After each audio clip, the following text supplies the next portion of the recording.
Hey, everybody, welcome back to the Freedom Entrepreneur Podcast. I'm your host and business system strategist, Lindsay Sutherland.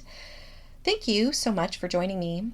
We have an interesting conversation. We're going to talk about basically why your top employees are thinking of quitting and what you can do about it.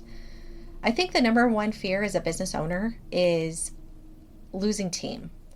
I see this a lot. We've done an episode recently called Are your employees holding you hostage? A lot of it comes down to business owners who are just too afraid of turnover. So they make exceptions and break their own rules for employees, but that is not the point of today's conversation. The question today is, why would one of your best employees be thinking of leaving in the first place? And by the way, today's episode is brought to you by Biz in a Box Solutions CRM. So if you're looking for a robust all-in-one CRM solution that can handle anything you can throw at it, I am going to throw that out as a blanket statement. One of our customers recently said, this is the Learjet of CRM solutions. Like, what can it not do? There's very little that I have found that it cannot do, but for the most part, it can handle everything your business needs, whether it's website hosting, funnel building, automations, email automations, invoicing, proposals, social media scheduler, opportunity tracker, the list goes on. I invite you to book a demo. Head over to bizinaboxsolutions.com/CRM and let's have a conversation. We'll show you the product, if you have to answer any questions you have, and go from there.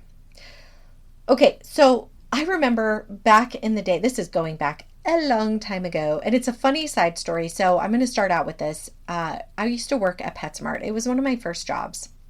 Listen, I lived in Phoenix. If you're familiar with Phoenix, I lived around 75th Avenue in Union Hills, and there was a PetSmart right by my house within walking distance. Okay, now mind you, I didn't have a car. I was like 15, 16. I didn't drive yet. But that PetSmart didn't have an equine center. It only had small pets, had dog, cat, reptile, fish, that kind of thing. And I wanted to work in the equine department. I grew up with horses. I loved horse stuff. And the closest PetSmart to me that had the equine division was all the way out in North Scottsdale. We're talking like a 30-mile drive. I got myself a job there because I wanted to work in the equine department. And of course, the equine department was full, so they hired me, but they stuck me in the aquatics department. So that means I was fishing out fish from tanks and cleaning out reptile cages and messing with crickets. Oh, God, I hated that part.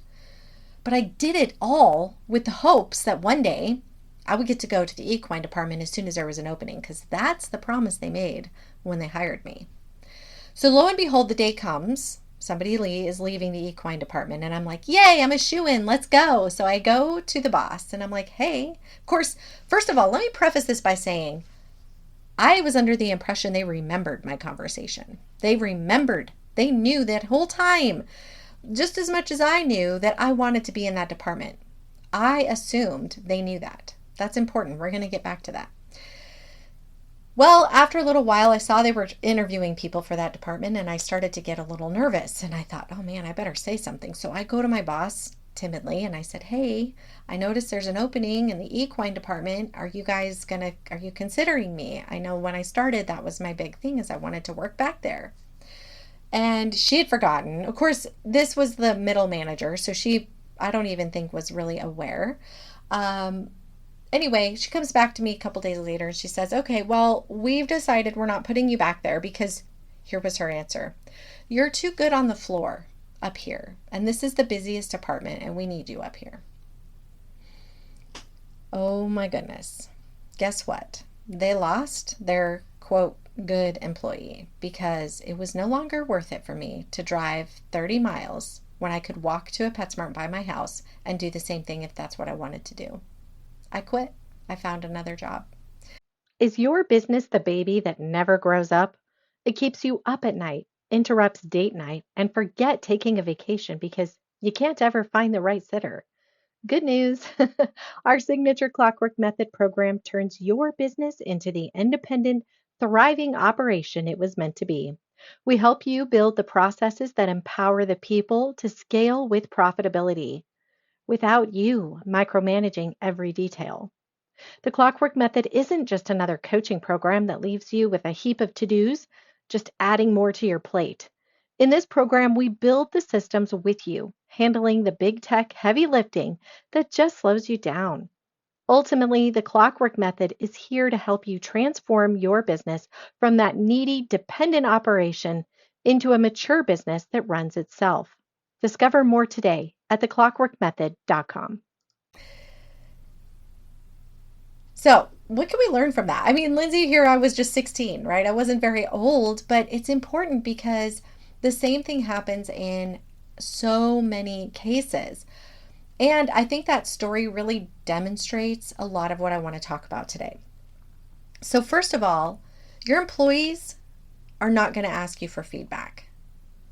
I was never told that I was really good in that department. I had no idea. That, in fact, me wanting to move, that was the first time somebody had said to me that, well, we think you're really good where you are. So my point is this: your employees are not going to come asking you for feedback. They're not going to come and say, hey, how am I doing? Can you do a review for me? You have to be the leader and you have to take that. And here's the challenge that business owners often fall into. They forget about this. They're just simply going through the motions. They're like, yeah, life's good. The employees are doing good. I don't need to say anything. We have no problems. Why? Because you're used to being a firefighter. You're used to putting out fires. And when employees are good, there's no fires. Therefore, they don't need your attention. Wrong answer. Your employees need your attention all the time, especially when they're doing good. The other piece is, remember in the story when I said to you, in my mind, I assumed they remembered the conversation. I assumed they knew that my heart was seeking to be in a different department. Your employees will do the same thing. They are going to make assumptions. They'll make assumptions that you know something because you had a conversation with them 8 months ago and you probably forgot it. That's number one. Two, right? You have, they'll make assumptions about your opinions of them based on the most random things. You didn't respond to a text right away. You were having a bad morning, and so you snapped at them. It had nothing to do with them, but they'll take it personally. My point is, people make presumptions about your opinion of them and will come up with these, we'll say, cockamamie stories that will lead them to quit, and you will be blindsided because you will have had no idea they were having these thoughts and feelings. You know why? Because you stopped having conversations with them. These moments of having these feedback, it's not just an opportunity to show them appreciation. That's important. It's also a moment for you to get feedback and hear what's going on and have that touch point and reset those stories that they're telling themselves. This is the power behind these follow-ups. So make it a priority. Put it in your calendar, and it's a non-negotiable, and it needs to be simple, conversational. It doesn't have to be serious and heavy. Hey, Bob, we're just getting together. I wanted to just touch base with you. It's our quarterly meetup. This is an opportunity for you and I to just reset, see what's going on. I'd love to hear any feedback you have for me as well. First, let me start out by saying, and then give them some compliments. Then sandwich in the criticism, if there is any, and then finish with some compliments and the future growth, and invite him to share his thoughts and feelings as well. Just this simple thing will help you keep a pulse on your employees and significantly reduce the risk of them leaving because of some random nebulous thing that you have forgotten or didn't even know was happening. Principle number 2 here is you need to know their love language. That sounds really bizarre to say when we're talking about business and employees, but I'm gonna take the principles of the 5 love languages, the book by Gary Chapman, and I'm going to demonstrate for you how you can prevent your employee from leaving and how you might actually be causing them to leave because you don't understand their love language. I'm also going to share with you how you can get to know it without having to get too intimate with your team. Because obviously, we're not looking for any HR issues here, okay? So to remind you, the 5 love languages, if you haven't read the book, I recommend it, but the 5 love language in the book is gifts, quality time, words of affirmation, touch, and acts of service. I want to change these just slightly for more of a work environment to say, now think of this in terms of motivating factors for your team. Prize and money, which could be equated to gifts, right? Time off could be equated to quality time. Acts of service could still be like, say one of your team members had a really great day and they're also in charge of closing duties. What if you stayed and closed for them once, just as a prize? Another one I've seen, done is cooking, where the managers cook a barbecue for the team. Your acts of service, you're doing something for them. Words of affirmation is pretty much the same. And then touch. The difference here is touch could be something like, putting your hand on their shoulder, telling them, like, when you say you did such a great job, thank you, shaking their hand. We're talking about basic things here. We're not talking about intimacy at all. But it's important if they're responsive to that. So obviously you're not going to go around and like quizzing everybody about what is your love language, right? That would just be weird. But one idea is a part of your onboarding process could involve a game.